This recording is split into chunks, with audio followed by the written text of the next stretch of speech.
Transformasi dalam UMNO dilihat mampu memberi nafas baharu dalam memerkasa kembali perjuangan parti. Dalam suasana yang semakin mencabar hari ini, pasti terdapat perbezaan pendapat dalam parti.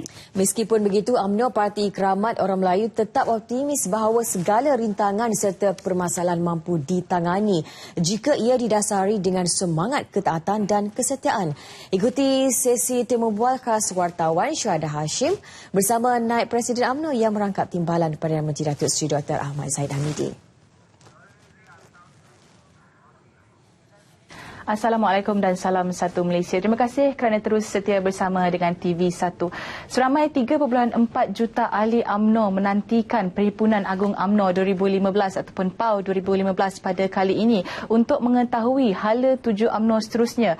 Dan para pemerhati politik juga menantikan PAU pada kali ini kerana pelbagai usul akan diangkat dan dibahaskan dalam memastikan kelestarian UMNO dan Barisan Nasional BN dapat diteruskan. Dan PAU kali ini dijangka begitu hangat di mana peranan pemimpin UMNO adalah untuk mengambil pendekatan bagi mengelakkan perpecahan daripada berlaku, dan pengukuhan parti menerusi akar umbi dengan pemimpin perlu dilakukan bagi memastikan kelangsungan politik UMNO. Dan perhimpunan kali ini dijangka menjadi platform bagi mentransformasikan dan menyebarluaskan penerangan untuk memperjelaskan lagi perjuangan UMNO untuk para perwakilan dan juga ahli. Dan untuk memperkatakan dengan lebih lanjut tentang perkara ini, bersama saya ialah tak lain tak bukan seorang tokoh, seorang pemimpin yang begitu cocok untuk mengulas perkara ini, tak lain tak bukan timbalan Perdana Menteri ataupun Naib Presiden UMNO, Datuk Seri Dr. Ahmad Zahid Hamidi. Terima kasih kerana sudi bersama kami pada hari Datuk Seri. Terima kasih pada artinya. Ya, dan sebelum kita terus mengulas tentang transformasi dan juga hala tuju UMNO, saya ingin tanya kepada Datuk Seri selaku salah seorang pemimpin tertinggi UMNO, bagaimana UMNO mengambil langkah untuk menangani isu ketidakpuasan hati dalam kalangan anggota parti? Alhamdulillah, UMNO telah berusia 69 tahun dan insya-Allah pada 1 bulan Mei tahun hadapan kita akan bersama-sama dalam ulang tahun UMNO yang ke-70. Umur adalah sesuatu yang sangat subjektif. Ianya juga relatif di dalam soal melakukan transformasi. Ianya bukan bergantung kepada umur seseorang pemimpin, tetapi bagaimanakah idea-idea itu direlevankan dengan halayak dan juga kumpulan sasaran. Saya merasakan UMNO harus terus dihidupkan sekurang-kurangnya hingga tahun 2057 apabila negara kita akan merayakan perayaan 100 tahun kemerdekaan. Dan pada khidmat saya, UMNO bukan hanya dianggap sebagai tulang belakang pada orang Melayu dan orang Islam di negara kita, tetapi UMNO telah direlevankan dengan semua rakyat Malaysia, berbagai agama, kaum dan juga bahasa serta budaya. Dan kita merasakan bahawa agenda UMNO pada keseluruhannya bukan hanya terkhusus pada Islam dan Melayu, tetapi apabila kemelataannya itu diterjemahkan dalam bentuk pelbagai agenda, maka UMNO itu bukan hanya sebuah organisasi politik, tetapi ianya merupakan sebuah institusi sosial yang pada khidmat saya harus mendapat dukungan daripada semua rakyat Malaysia, terutamanya di kalangan orang Melayu.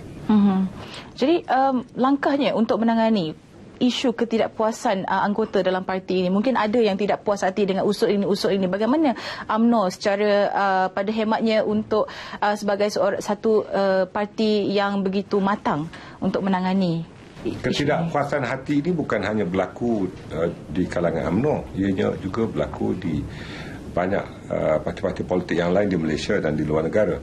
Ketidakpuasan hati boleh diminimumkan walaupun mungkin tidak boleh disifarkan. Dalam hal ini, suara minoriti harus didengar dan ianya harus diambil tindakan untuk kita menterjemahkan ketidakpuasan hati itu dalam bentuk agenda atau program.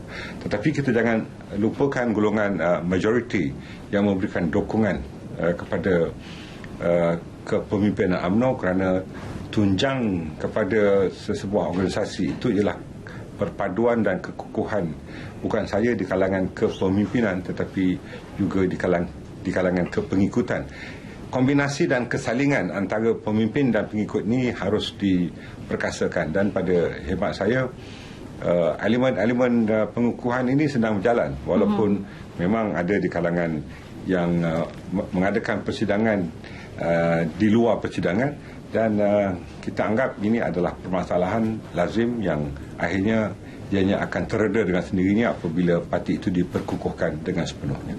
Jadi sebelum ini saya ada bertemu dengan beberapa veteran UMNO yang mengatakan perjuangan UMNO sebelum ini lebih telus berbanding dengan sekarang yang lebih berorientasikan jawatan dan kedudukan dalam parti. Jadi apa cara terbaik untuk UMNO kembali relevan di hati bukan saja ahli, malah rakyat secara amnya? Ketelusan itu pada hemat saya ianya tetap berjalan, dan yang berbeza ialah interpretasi. Mungkin di dalam situasi dengan landscape politik yang agak terbuka, dengan pendedahan maklumat yang diperolehi daripada media sosial, ianya telah mengubah persepsi.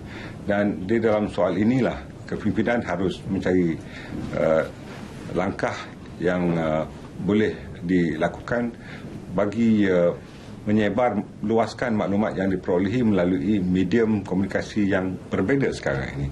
Dan oleh yang demikian, ketelusan ini dapat dilihat bukan hanya daripada tulisan-tulisan dan pidato-pidato yang dikeluarkan, tetapi juga daripada beberapa pemaparan berita ataupun analisis berita, juga maklumat-maklumat yang disalurkan melalui media sosial sebagai media alternatif sekarang.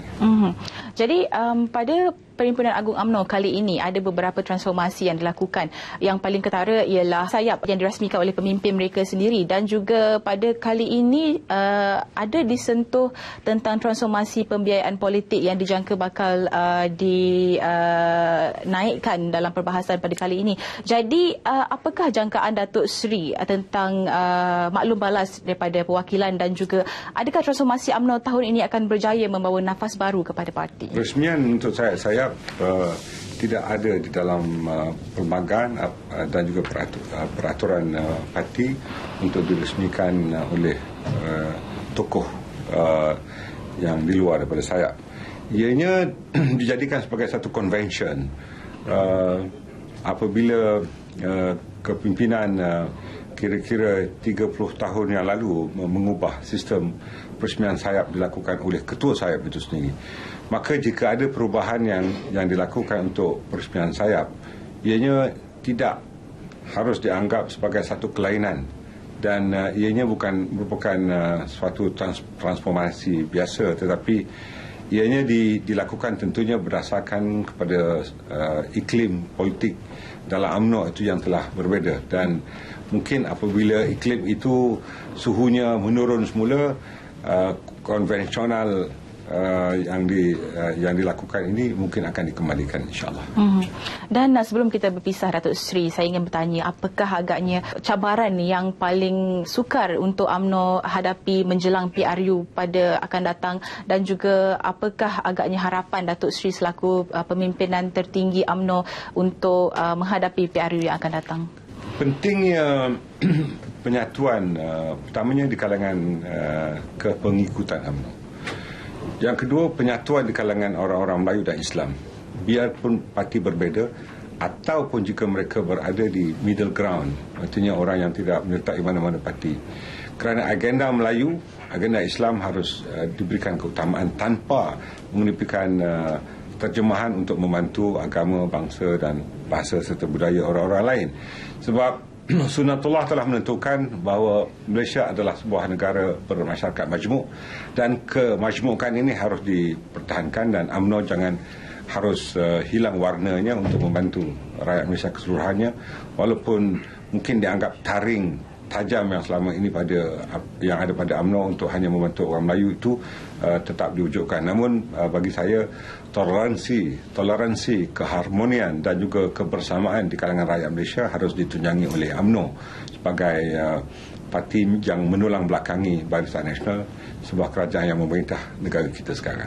Okey, terima kasih atas perkongsian yang begitu padat dan baik dan diharap dapat menyentuh hati para penonton yang menonton sekarang ini. Dan juga terima kasih lagi sekali Datuk Seri kerana sudi bersama dengan kami di samping pelbagai program yang disusun untuk Datuk Seri sepanjang Perhimpunan Agung UMNO pada hari ini. Jadi itu yang dapat saya kongsikan, temu bual khas bersama dengan Timbalan Perdana Menteri merangkap Naib Presiden UMNO Datuk Seri Dr. Ahmad Zahid Hamidi. Untuk itu, saya Syuhada Hashim dari PWTC Kuala Lumpur. Assalamualaikum dan salam satu Malaysia.